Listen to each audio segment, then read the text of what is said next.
안녕하세요. 수학 계획 세우기 8회차. 이제 그 방학도 어느 정도 진행이 됐고요. 오늘은 간단한 팁을 드리고 끝내려고 해요. 사실은 굉장히 중요한 팁인데, 지금 이제 진행을 하면 진행 과정 속에서 굉장히 어려움에 봉착한 경우가 많이 있을 거예요. 왜냐하면 이제 좀 많이 진행이 되다 보니까 앞쪽 파트에 비해서 뒤쪽 파트가 좀 어려운 경우가 많죠.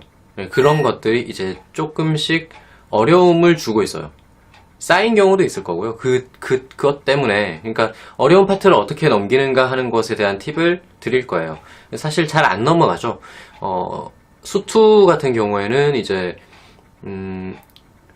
좀 다양한 파트로 나타나고, 함수 파트가 좀 어려울 수가 있어요. 근데 미적원 같은 경우에는 거의 확실하죠. 그러니까 도형과 무한급수, 그 다음에 미분의 활용, 이런 것들이 굉장히 어려워하고 실제로도 어려워요.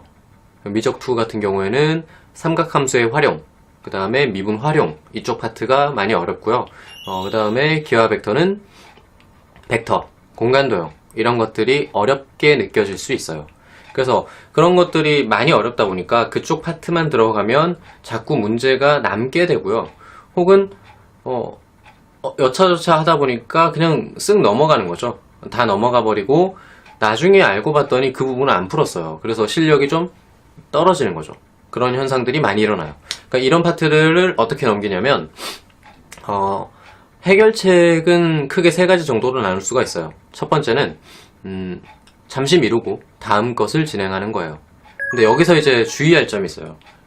여러분들은 이렇게 생각을 하죠. 잠깐 미뤄두면 언젠간 할 거야. 언젠간 안 해요. 그냥 끝나고 다음 단계가 오는 것 뿐이죠. 그 부분은 항상 본인이 약한 약점으로 남게 되어 있고, 그 부분이 최상위권 변별로 나오게 되는 거죠. 그래서 잠깐 미루는 건데 이런 식으로 활용하는 게 좋아요. 만약에 무한급수 30문제를 못 풀었어요. 못 풀겠어요. 너무 많아요. 그렇다면 미루는데 오늘 5문제를 하고요. 다음 단원 25문항을 푸는 거예요. 오늘. 그러니까 무한급수 30문항을 풀어야 하는데 5문제만 푼다 이거죠. 그러면 6일에 걸쳐서 5문제를 나누면 돼요. 그러니까 오늘 무한급수 5문제, 다음 단원 25문제, 내일 무한급수 5문제, 다음 단원 25문제, 이런 식으로 가는 거죠. 그러면 6일 후에는 무한급수가 끝나 있는 상황을 볼 수가 있는 거죠. 그래서 부담도 줄이고 좀 미루긴 하지만 어쨌든 좀 뿌려놓는 이런 개념으로 쓸 수가 있다라는 거죠. 두 번째 방법은 이렇게 좀 늘어지는 것에 대해서 좀 공포감이 있는 경우에 많이 쓰는 거예요. 핵심 문제만 진행하는 거예요. 좀 실력이 많이 딸리는 경우에는 이것이 가장 효율적이에요. 우리가 기출문제를 다룬다라고 쳤을 때 수능과 평가원 문제만 풀고 교육청 문제나 사설 문제는 풀지 않는 거죠. 그러니까 수능과 평가원 문제의 퀄리티가 아무래도 교육청이나 사설 퀄리티보다 훨씬 높기 때문에 거기 핵심적인 그 문제들만 가지고 내가 이 부분을 넘기겠다.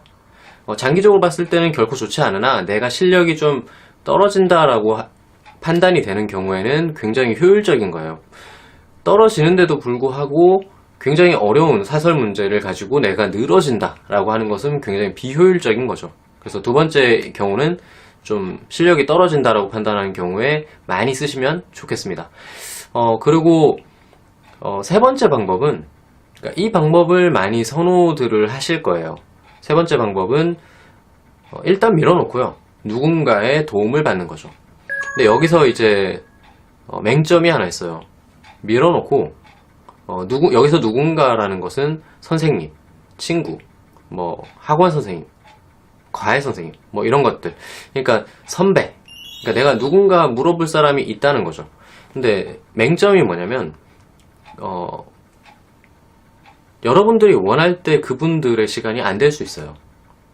그렇다라고 한다면 한 번, 두 번 미뤄지다 보면 사실 부탁을 한다는 것은 쉬운 건 아니죠. 그리고 부탁을 한다는 건 눈치를 보는 거예요. 그래서 내가 원하는 시점에 내가 원하는 문제들을 질문할 수 없어요. 내가 원하는 시점에, 필요한 시점에 그분들의 도움을 받기가 굉장히 어렵다는 거죠. 사실 이 세 번째 방법은 굉장히 좋은 방법임에도 불구하고 제가 방금 말씀드린 이런 내용들 때문에 별로 좋지 않게 작용을 해요. 그래서 본인이 좀 그런 부분, 그러니까 스케줄적인 부분, 내가 원할 때 할 수가 없다라고 한다면 세 번째 방법은 좀 과감히 버리는 것도 하나의 방법이 될 수가 있습니다. 세 번째 방법이 좋은 방법임에도 불구하고 사용에 있어서 그렇게 좋지 않다는 거 반드시 명심을 해두시고요. 이 세 가지를 이용을 한다면 여러분들이 막힘없이, 그러니까 혹은 막힌다 하더라도 이 부분을 어떻게 현명하게 넘기는가예요. 어려운 부분이 발생했을 때 미루고 다음에 언젠간 될 거야 라고 하는 것은 너무 긍정적인 사고죠. 미루되 최소한의 시간으로 미뤄서 이것을 해결하셔야 됩니다. 8번째 8회차 팁은 이걸로 마무리 짓고요. 9회차는 좀 더 계획적인 이야기를 할 예정입니다. 조금만 더 힘내시고 1월이 다 가고 있어요. 다음 주면 1월이 끝나고 이제 구정 연휴가 돌아오니까 조금만 더 힘내자고요.